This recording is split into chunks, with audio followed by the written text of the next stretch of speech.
But what is fascinating about happiness is it's an elusive beast. You never quite know where it's going to be, you know? You never know what's going to make you happy. Very often, it can be tiny things. Like putting your hand in candle wax and peeling it off. Or seeing a baby eat mustard for the first time. Or the noise an old lady makes when she sees a cake. Oh. Or sniffing a Sharpie pen. It's like crack for nerds. Or seeing a woman reveal her true laugh. That's a lovely thing. Normally, ha ha ha, and then occasionally you get them. What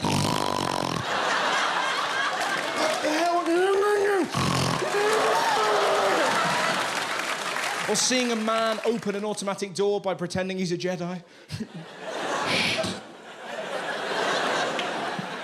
But the best thing in the world is laughing till you get tears in your eyes. And it happens always when you don't want it, you know? You're like, you might be on a train and your brain's like, remember this? But it's never profound or witty or wise, and everyone's like, what are you laughing at? Doesn't matter. What is it? A mango hitting the willy, you know? Like, the most I've ever laughed in my life, my friend Robert at school was kicking a gym door, right? And our teacher genuinely went, Robert! How would you like it if I smashed your back door in? This is the greatest day of our life. I like living around here. Do you know what I like? You bump into weird people. And people that have seen my gigs. Like, I did a gig in Leeds, and I was talking about, like, I don't really like having a poo in public because I don't like the noise that my thuddage makes. I'm embarrassed about it. And I spoke about this in Leeds. Now, a woman had obviously seen me do a gig in Leeds because she came up to me in the street near here and went, I can fix your toilet problem. What are you talking about? You know, you don't like people listening. She was about 50 and just went, paper. What? And she was looking over her shoulder like it was this ancient secret. Paper. Put the paper in the water. Cushions the bowl. It gets even better. This magnificent lady had given it a name. She called it, and I quote, the turd hammock. What a human being to meet. I love it when a laugh occurs from nowhere, you know? It's great when life does that. I had one in Ireland last year. I was watching a lady, pretty about 60, having a sip of tea in this cabin, just having a lovely sip of tea like that. And her phone rang, and nobody could have predicted the noise that this little old lady's phone would make. Because from nowhere, it roared, I'm too sexy for my shirt! She picked the phone up and went mental. Just stop calling me, would you bollocks? I said the phone, I said it again, stop ringing me! And she turned to me and went, sorry about that, love. My husband changed my ringtone and I don't know how to fix it. Oh, everyone in the country wants to meet that 60-year-old man and shake him by the hand. You had an image of him just following his wife. She's in a restaurant, Dave. Fucking ring it now. Oh, she looks furious.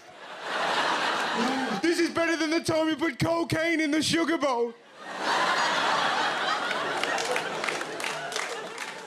You know when you're not allowed to laugh, but all you want to do is be like, It's like a friend of mine got mugged recently, and again, yeah, exactly. I was trying my best, but for some reason I was in a giggly mood, so I got mugged, and you're like, oh, yeah.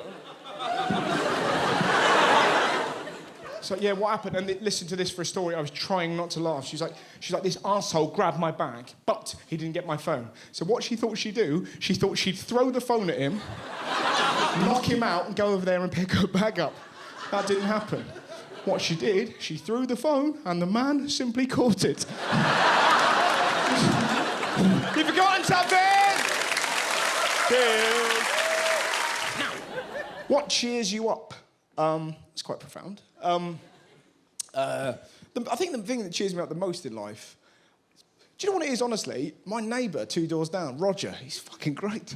Honestly, he's the poshest man I've ever met. You know, he's one of those guys, everything's exciting. You're like, you're right, Rog? Yes, I am, amazing. Do you know, I've just had the most glorious sandwich in my life. It was wonderful, Russell. Ham, cheese, melted... And And you're sat there going, this man is describing a panini, and yet he's happier than I've ever been in my life. This is how great he is. The other day, I saw him across the street, went, "You all right, Rog?" And he went, "I'm more than all right. I'm super duper wiggly woo." So I had a massage. I had a massage off the poshest campus man I'd ever met in my life. I'm laid on my belly. This was his opening sentence. He's rubbing the back of my leg and honestly went, "Oh, dear God. This is unacceptable." What's unacceptable? Your hamstrings, dear boy. They're rock hard. I'm sorry. He starts rubbing my thigh and went, "Oh." I was like, "What's wrong?" "Ridiculously stiff." Then there was an amazing moment. He accidentally brushed his hand against my cock. There was a moment of tension, and he looked at me and went, "Finally, something soft." And I laughed so hard. I have never been complimented for that in my life. I saw something fantastic today that made my head explode with laughter. I was in a male change room, and there was a 6-year-old girl there. Now, steady, right? But it does create real tension when there's a 6-year-old girl in a male changing room because you become very aware of your penis. You know, what if it hits her? What if I tap her on the head with it? What if she bites it? What if, God forbid? But none of those things happened. She was wonderful. She was prowling around the change room like she owned the place, just pointing at naked men, just, "Willie, Willie. Boobs, thyroid problem, Willie." And then she did something magnificent. She ran at a bloke that was about to go swimming. He had trunks on and a little hat. And then this little girl just ran at him and just went, "I went swimming earlier. I had a wee in the pool." He was horrified. Everyone else in the change room howling with laughter. And that was the best thing. I'd never seen a naked man laugh before. What a treat that is. I didn't realise the junk got involved. It's the loveliest thing. He's having a giggle. He's having a wiggle. It's really weird what cheers you up, isn't it? My nan's not very well at the minute, and she's in hospital. She can't balance. She's been there for 3 weeks. And we were there. I went to see her in hospital the other day, and there was about... That isn't meant to be the funny bit.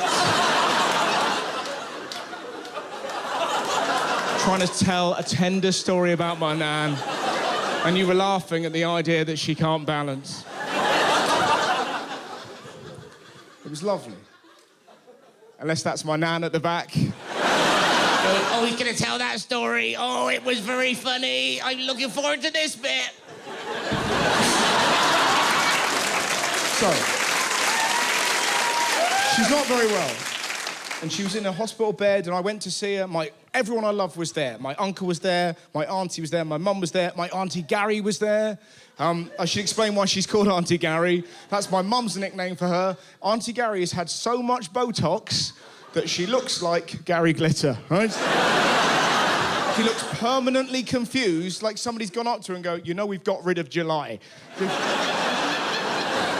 And we're all kind of sat around, and my nan is so sweet. She's like, "Russ, how are you?" And I'm great, how are you? "I'm not well. I can't balance. I seen you on the telly the other day. I did love it. Mind it, we'd have turned the volume down. You'd have swear. But we'd have loved the way you'd have move." But we're all kind of sat around, all the people I love. And then my granddad, who's in the early stages of dementia, who doesn't really talk anymore, suddenly grabbed my nan's hands and went, "I do love you, I do." I know. Suddenly we're paralysed. We didn't know what to say. The Howards only muck around. We're silly. We don't do love. My granddad, "I do love you, I do. I haven't seen you for 3 weeks. You're my girl. You're my girl." And we all just stood there witnessing true love. And my nan looked at my granddad and went, "You need your haircut." Honestly, I have never laughed so much. My nan was laughing, my granddad was laughing, Gary was still confused. when are we going to have barbecues? But everyone else was in a really good mood. And then my nan looked to my gran and went, only joking. I do love you. Oh, it cheered me up.